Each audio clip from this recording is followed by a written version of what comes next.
Assalamualaikum warahmatullahi wabarakatuh. Selamat datang kembali teman-teman di channel Problem Catur. Semoga kita semua diberikan kesehatan dan rizki yang melimpah oleh Allah Subhanahu wa taala. Amin. Pembukaan catur modern Bishop Opening ini teman-teman adalah modifikasi dari Italian Opening. Setelah melalui beberapa modifikasi dari Grandmaster dunia saat ini, maka muncullah nama Modern Bishop Opening ini teman-teman. Baik, partai ini dimainkan oleh Peter Svidler melawan Anis Giri, pegang buah hitam di Gold Money Asian Rapid 2021 di bulan 6. Dimulai dari E4, E5, kuda F3, kuda ke C6, gajah ke C4, dan kuda ke F6. Di posisi ini umumnya Italian Opening teman-teman akan meninggalkan pion yang di E4 dengan langsung rokade. Tapi di Modern Bishop Opening ini memilih untuk mengamankan dengan mendorong pion D3, gajah C5, dan di sini langsung rokade teman-teman. D6, C3. Setelah C3 ini Anis Giri langsung rokade. Benteng ke E1 dan A5. B3, gajah ke B6. H3 dan kuda ke E7. D4, kuda ke G6 untuk menyusun serangan tersembunyi di sini. Dari Anis sekilas memang tidak kelihatan di sini arah serangan tersembunyi di sayap raja yang disusun melalui dua kuda ini teman-teman. Namun sudah terbaca oleh Peter Svidler, dia menaikkan kuda B ke D2, C6 dan gajah ke F1. Setelah gajah ke F1 dilanjutkan dengan Anis menjawab gajah ke C7. Kelihatan bukan bahwa ini menjurus kepada sayap raja. Ketika terjadi pertukaran pion sentrum, maka seluruh perwira hitam jelas mengarah kepada sayap raja teman-teman.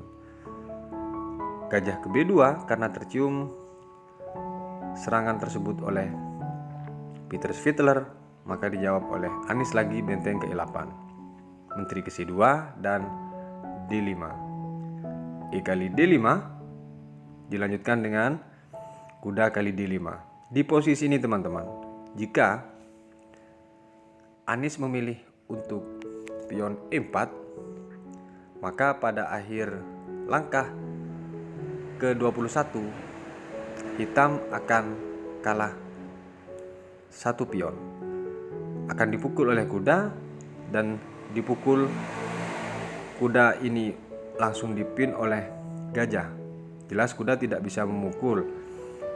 Tapi jikapun ini dipukul teman-teman, cek, maka di sini akan terancam menteri dari putih teman-teman.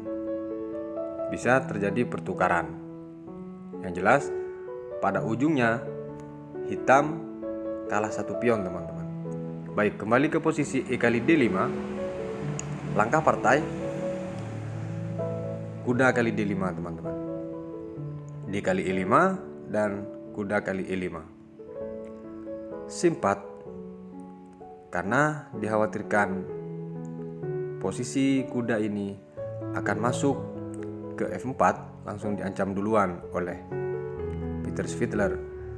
Kuda ke B4 mengancam menteri, di sini menteri ke C3 teman-teman. Jelas bahwa arahnya ketika kuda ini mukul F3 dan akan dipukul lagi oleh kuda, ada ancaman checkmate di G7. F6 dijawab oleh Anis Giri dan dilanjutkan dengan A3, kuda A6, menteri ke C2. Dilanjutkan dengan G6, kuda kali E5, gajah kali E5, gajah kali E5 dan F kali E5. Memang sebaiknya walaupun ini posisi buruk dari hitam dengan pion gantung yang di sentrum ini, tapi memang langkah terbaik betul dilakukan oleh Anis Giri dengan memukul pakai pion, tidak pakai benteng teman-teman. Dilanjutkan dengan menteri ke C3 dan di sini dijawab gajah ke F5, G4 dan gajah ke D7. Kuda ke E4 dijawab oleh Svidler. Jelas bahwa di sini ada tekanan di titik F6 dan D6.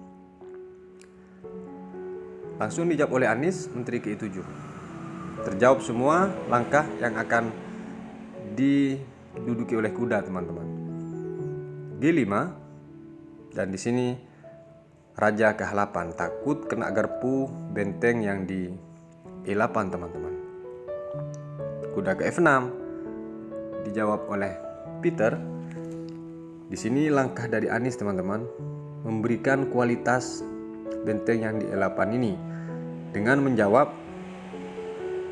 kuda ke C5.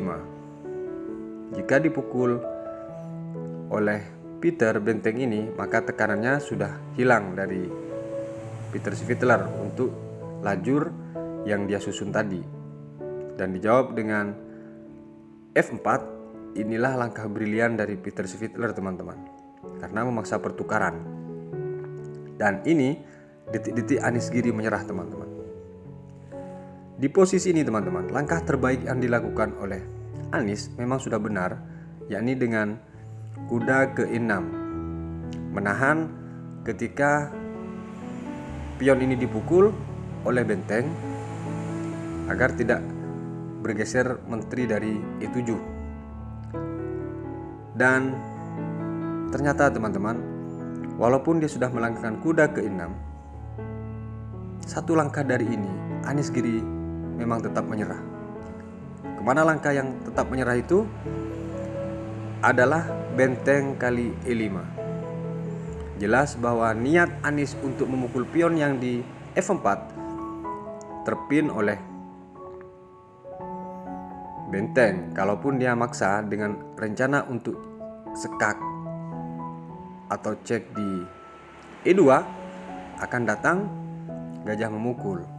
Di posisi ini, teman-teman, lagi-lagi Anis tepuk jidat langsung menyerah. Karena langkah terbaik di posisi ini, teman-teman, kenapa dia menyerah? Baik kita analisa, adalah terbaiknya menteri ke G7, teman-teman. Dan jika menteri ke G7, maka akan dijawab benteng ke D1 dengan mengancam memukul gajah di sini.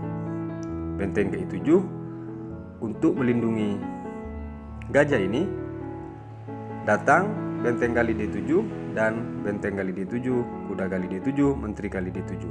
Perhatikan bahwa di posisi ini mustahil untuk dilanjutkan karena akan datang benteng buka langsung cek dengan memukul pion yang di A5. Cek apakah ditutup di G7 atau ditutup di E5. Misalnya ditutup di D4, teman-teman, maka tetap dipukul oleh putih, cek kuda kali menteri, dan jatuhlah benteng yang di A8. Kenapa dia menyerah di posisi benteng tadi yang mukul di E5? Inilah alasannya, teman-teman. Baik, sekian dulu video kali ini. Sampai berjumpa di video berikutnya. Wassalamualaikum warahmatullahi wabarakatuh.